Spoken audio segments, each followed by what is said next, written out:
Hey everyone, Hero Double R here, back with another video, and today we are on my 600. This is my main bike, as you guys know.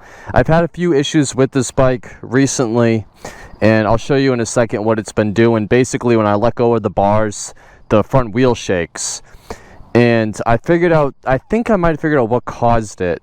So remember earlier, I don't know if you guys remember, but I made a video about how my clip-on here snapped off and I replaced it. I replaced it with the used one, and there's a reason why I replaced it with the used one. The reason why I replaced it with the used one is because a used clip-on has the weight inside of it, and if you buy brand new, you got to install the weight. So I got a set of clip-ons used from somebody who said it came off of a 2007 600, so I'm like, okay, great. That's perfect. They'll fit no problem on my bike. So I went ahead and I ordered it, and I didn't really think twice. They looked pretty close. I put it on, and I noticed when I'm riding that this clip-on was like in more. I don't know if I saved a picture or not. So anyway, I discovered that was not the correct clip-on. I went and I bought the correct clip-on, another used one, but this one was the right one. And now it's on. The reason why I think the clip-on messed up the front, so what's happening, like I said, it shakes when I let off the bars at high RPM. I think that when I was riding, putting pressure on the bar unevenly made it create some sort of issue. I'm thinking that's what it was. I don't know. So I'll show you guys real quick my front tire. This tire is from 2020, the date code. It has pretty good tread on it, but I can feel and I can see that it's starting to kind of wear a little unevenly.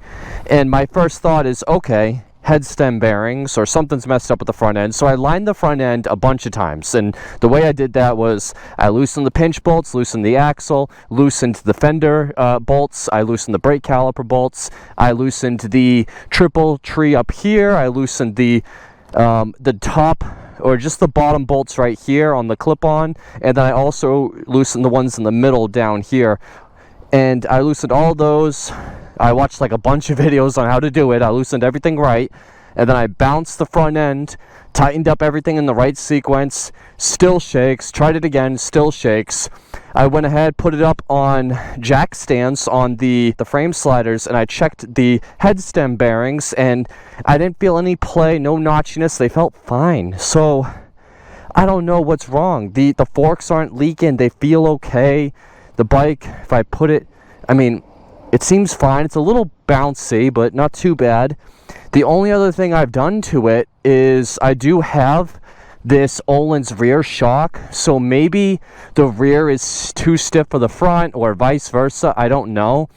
I'm not going to lie to you guys. I don't really know what I'm doing when I am adjusting all this stuff. I watched a couple videos, but it's kind of confusing and it's uncharted territory, so I might take it somewhere and have somebody help me out. Maybe next time I go to the track, I'll talk to someone who knows suspension. But I don't know, if you guys know, maybe you can inform me. Can that cause that problem if the rear's too tight or the front's too tight? I think the front is stock settings. I believe I checked. I put them back to as hard as they could go, and I backed them off like 3 full turns, whatever OEM says. So I think that's okay, but the only thing I think is the rear shock. Other than that, the only other possibility is that maybe with that wrong bar end, I was putting pressure and it caused the tire to wear unevenly, and now I basically have a bad tire. So I think the next thing I'm going to do is swap out this tire. I have a tire machine, I can do it at home. I have an old tire I can put on just to test it and see if I get anywhere with that. And if that doesn't work, then I'm going to have to try to sort this suspension out. I don't know. I checked the head stem bearings. They feel fine. I grabbed the bike, I put it up, I tried pulling it, and nothing. It felt great. Anyway, that's what's going on with the 600. So anyway, let's go ahead and do a little ride. I did have a question that somebody asked me earlier. I had somebody ask me in my email at askheror@gmail.com. Again, if you guys want to send me emails asking me for a video response, if it's a good question, I'll leave a video response. But anyway, let's get moving. We've been sitting still way too long. Back on the 600, I love it. Actually, let's take this right off. I'm not going to have any distractions today. We're going to just enjoy a little bit of the twisties. So, we are off, and the question that I wanted to answer. Somebody messaged me and they were talking about how they've been watching my videos for a while, and he asked me not to put his name in the video, so that's why I'm gonna leave his name absent. But he basically asked me if I had to choose between any bike that I've ever owned or currently own, if I could only have one, what would the bike be? And he hinted that he thought I was gonna say the 600, and my answer might surprise you. But if I could only have one bike that I've ever owned and I could have it back and it would be my only bike that I currently own, it would be the 600. I'm sorry guys, I don't lie to you, I don't mislead you.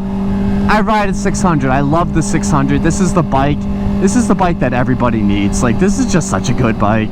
It doesn't get better than a 600, it really does not. And I have a few reasons for that. But I'll say this right here, when I'm on an HP4 or a ZX14 or a Ducati Panigale or a CBR 1000 or whatever it might be, this is me the entire time riding. Here's my hand. Like, I can barely use the throttle. Like, it's all just crazy speed, no throttle, no shifting. It's just boring. I find them boring. I find leader bikes boring. Leader bikes are two things. They're either boring or scary. There's nothing else in between. They're never just fun. The 600, it's playful fun. And I know I sound like a broken record on this, so I promise not to go too far into it. But the 600s, they are fun. This is the way you are meant to ride a sport bike. And I'll try to show you if I can get up here. I can't see past this guy. I mean, there's 98.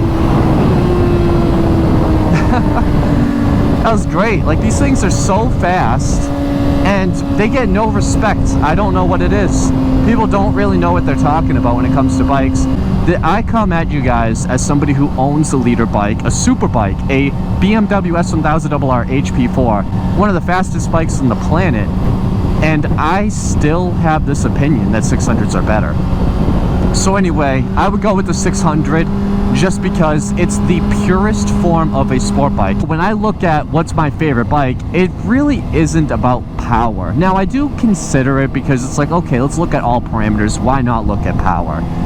But it's more than just the top end horsepower. It's where is the power? Let me see a dyno graph. Where does it come in? Is there anything on the bottom or is it all at the top? Like the R6, it makes a lot of power for the 600 class, traditionally at least, but it was all at the top end. There was none at the middle or the bottom, especially the bottom. It was one of the worst bottom end bikes out there that you could buy. So you got to look at power bands, throttle response, like how tight is the throttle, is it electronic throttle, is it cable throttle,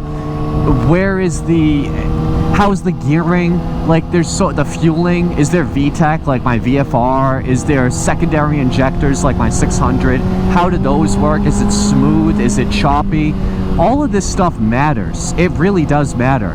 And I'll say this right now, there was a golden era in the sport bike world, and it was between like 2005 and 2010, right around in there. Mine's an 08, by the way, but it was right in there where like the bikes, that's where they were at their best. Because I've heard Dave Moss talk about this with suspension. He said the difference between a 2005 and a 2015 600 with the suspension is incrementally better. It's like 2% better. However, the difference between a 1995 model and 2005 model is like 80% better. So you get to a point where the technology is pretty much perfected. And I would say when it comes to sport bikes, the technology was perfected right in the middle of the 2000s, right in 2005, 6, 7, that range, at least for the 600 class. And the reason why I say that is because after 2010, 2012, somewhere in there, that's when something else came into play, and that is emissions. Now, the problem with emissions is Honda can take a bike, they can tune it perfectly for the street, perfectly, where it's going to have the best power, the best everything, it's going to feel the best, it's going to perform the best. However, then in order to sell it, it has to pass these emission tests. You guys know this, I shouldn't be explaining it, but I will. In these tests, they have to dumb the bike down. They got to add catalytic converters. They got to add all these things that choke out the power, flappers, O2 sensors, pair systems, all of this stuff that can rob power. Pair systems don't really rob power, but you know what I'm saying. And they also have to intentionally lean the bikes out a little bit, because a lean bike, when they measure the air-fuel ratio, they don't want unburnt fuel. That's bad for the environment. They want it to be air, so they're going to make the bikes run more lean. Now, because of that, every single year, especially in Europe, they get more and more strict about these requirements, and they have to choke the bike and choke the bike and choke the bike. That's why these newer bikes don't make more power than the older ones, at least not in the 600 class, because the manufacturers, they perfected them, and then the law came, the governments came, and they said, absolutely not, they are too unfriendly for the environment, and that's where it left us. So I'll say this right now, if you have a 2005, you had it at the best time, 2005, 2008, whatever, mine's included in that. You had it the best time before the emissions went out of their mind, and before all of the noise regulations and all of this crap that just totally robs power. Now, I'll be fair, if you get a new bike, it doesn't mean it's never going to be better than an old one. Go ahead, put some money into it, put an exhaust into it, put a tune into it. It'll be better. But you got to remember where you live too. If you live in California, I don't think you're allowed to modify your bikes like you can if you are from a different state. Like in Massachusetts, they don't do check engine lights on bikes and all that stuff. They don't do emission tests. So you can do all of that stuff to a brand new bike and get all the power. You can buy a brand new 600 and you can do all those. You can chop off all the catalytic converters, put on a full exhaust system, do all of that stuff, and at the end of the day, you'll end up with a just as fast of a bike. Or you could buy the bike, keep it stock, and have it just as fast right out of the box, and that would be this right here. 600s were at their best in the mid-2000s. They really were, and I plan on making a video all about 600s because it's very fascinating, the story behind them, and just how incredible of bikes and machines these things have been throughout the past, and how they continue to be just incredible machines. Yeah, you can see right there. So I'll show you guys what the bars do. Basically, if I'm at a high RPM and I'm engine braking, the bars shake. So this is what my bike's been doing. See the wheel shaking? So I don't know what's going on with that, but we're gonna figure it out, and hopefully you guys can help, because I'm kind of at a loss. I noticed, and this might just be like a placebo, but I did notice that ever since I replaced this clip-on, it seems to do it a little bit less. Again, I have no idea what that means. I could be a placebo, I'm not sure. Just something to kind of keep in mind though. But anyway guys, thank you so much for watching. I hope you enjoyed, and I will see you all in the next one. Take care, and bye-bye. It's a sick news, pull your little arrows out. Let me live my life, the one I'd better lead.